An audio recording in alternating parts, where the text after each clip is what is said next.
안녕하십니까. 반갑습니다. 논리적으로 따진다면 레위기가 기록이 될 때 화목제 다음에 속죄제가 기록되었는데 그 반대로 기록되어야 하는 것이 아닌가 그런 생각이 듭니다. 왜냐하면 화목제는 하나님께 감사한 제목이 있어 드리는 제물이기 때문이죠.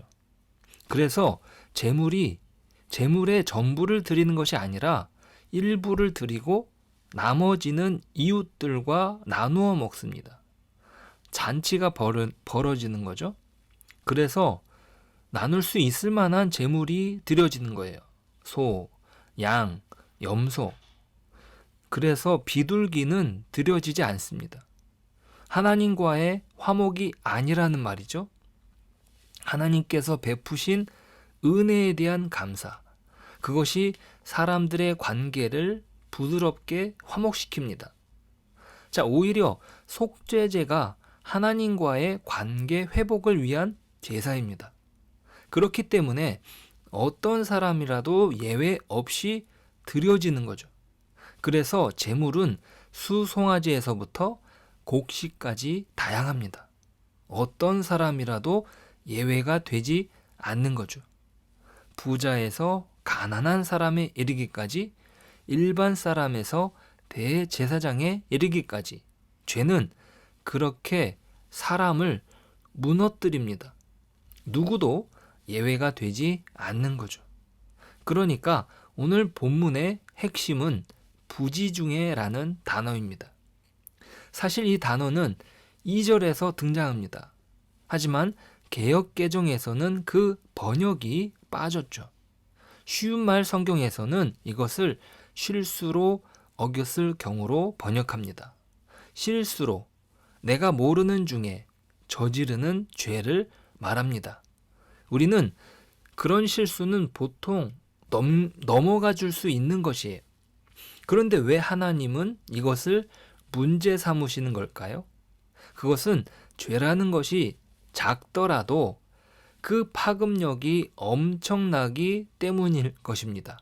이것은 마치 누룩과도 같은 영향력을 미칩니다. 아주 작은 누룩이 빵을 부풀리는 것처럼 부지중에 지은 죄라도 그것을 깨닫는다면 하나님께 아뢰는 것이에요. 생각해 보십시오. 제사장이 얼마나 율법을 어기지 않으려고 의도적으로 애를 썼겠습니까? 그런데 3절에서 제사장이 범죄한다는 것은 분명 부지중에 짓는 죄를 말합니다. 의도적으로 죄를 짓는 사람은 백성 중에서 끊어진다고 민수기 15장은 기록합니다. 하나님을 비방한다는 이유 때문이죠. 자, 어쩌면 죄는 단속하는 것에 문제가 아닌 겁니다. 부지중에라는 말은 누구도 예외 없이라는 표현으로 바꿀 수 있습니다. 오직 그리스도만 예외인 거죠. 그래서 그리스도께서 이 땅에서 행하신 상징적인 일은 율법을 완전히 지키신 것이에요. 부지중에 어긴 율법도 없으십니다. 하지만 사람은 누구나 죄인으로 태어나기에 죄의 영향력 아래 놓여 있죠. 부지중에 죄를 지을 수밖에 없는. 그런데 그것을 방치하면 다 물들어 버리는. 마치 곰팡이가 시작된 귤을 내버려 두면 다 상해버리고 마는 그 부패함 말입니다. 찰스 디킨스의 두 도시 이야기라는 소설에서 이런 문장이 등장합니다. 사람들이 입김을 뿜으며 구경하는 이 청년에 대한 관심은 고결한 인간애에서 비롯된 것이 아니었다.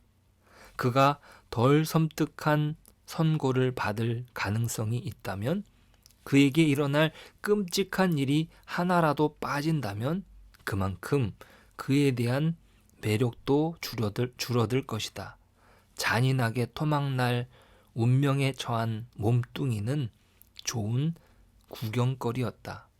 도살되고 갈기갈기 찢길 운명에 처한 유한한 존재에 사람들의 감각이 굴복한 것이다.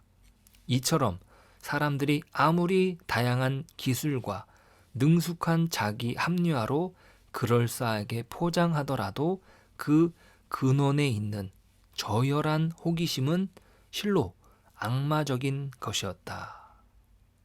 자, 사람들에게 이 죄라는 독성이 풀리면 이렇게 악마적이 되고 맙니다. 그 사람이 죄가 있는지 없는지, 사형당할 만한 죄인지 아닌지 관심이 없어요. 그 사람이 더 잔혹하게 사형되기를 바라는 거죠. 그것이 끔찍하게 사람 중심에 또아리고 있는 것이에요. 지금 전쟁이 일어나는 것은 왜 그렇습니까? 한 사람의 악마적 상상력 때문입니다. 인간은 그 죄를 방치해 두면 걷잡을 수 없이 악마가 돼요. 그것이 인간의 생리입니다. 무서운 거죠. 처음 말씀드린 제사의 순서로 돌아와 논리상 속죄제 다음에 화목제가 맞습니다. 실제로 학자들은 속죄제 이후에 화목제를 함께 드렸을 것이라고 말해요. 그렇잖아요. 내가 하나님께 용서를 받았다, 하나님께 받아들여졌다라고 하는 그 기쁨과 함께 화목제를 같이 드린다는 거예요. 그런데 왜 성경은 화목제를 먼저 기록하신 걸까요? 그것은 아마도 인간에게 필요한 것이 은혜가 우선이어서 그런 것이 아닌가 싶습니다. 지켜야 하는 율법이 우선이 아니라 아무런 조건 없이 신부 삼아 주시는 그분의 긍휼과 자비가 우선되고 그분의 신부로서 율법을 지키는 것이라 생각합니다. 이미 주어진 은혜 위에 율법을 지키는 거죠. 부지 중이라도 그것을 어긴 것이 생각난다면 하나님의 자녀로서 마땅히 속죄제를 드리는 것이, 누구라도 예외 없이 제사장이라도 피해갈 수 없고 결국 그리스도께서 유일한 속죄 제물이 되어 주십니다. 오늘 우리의 삶이 빛나는 것은 마귀적으로 망가질 수 있는 죄인을 신부 삼아 주신 그리스도의 은혜 때문입니다.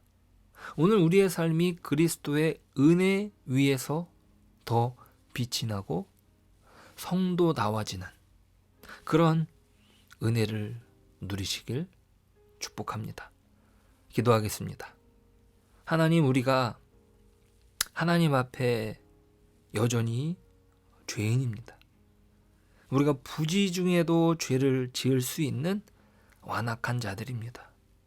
하나님, 그렇게 깨닫는 죄에 대하여 방치하지 말게 하시고 또 우리의 죄됨에도 불구하고 예수 그리스도의 십자가를 통하여 우리를 구원하신 놀라운 하나님의 은혜에 오늘도 살아가길 원합니다. 오늘도 그 은혜 속에서 우리의 삶을 하나님께 올려드리고 하나님이 주신 은혜를 통하여 하나님께 영광 올려드리는 우리의 삶이 되게 하여 주옵소서. 예수님의 이름으로 기도드립니다. 아멘.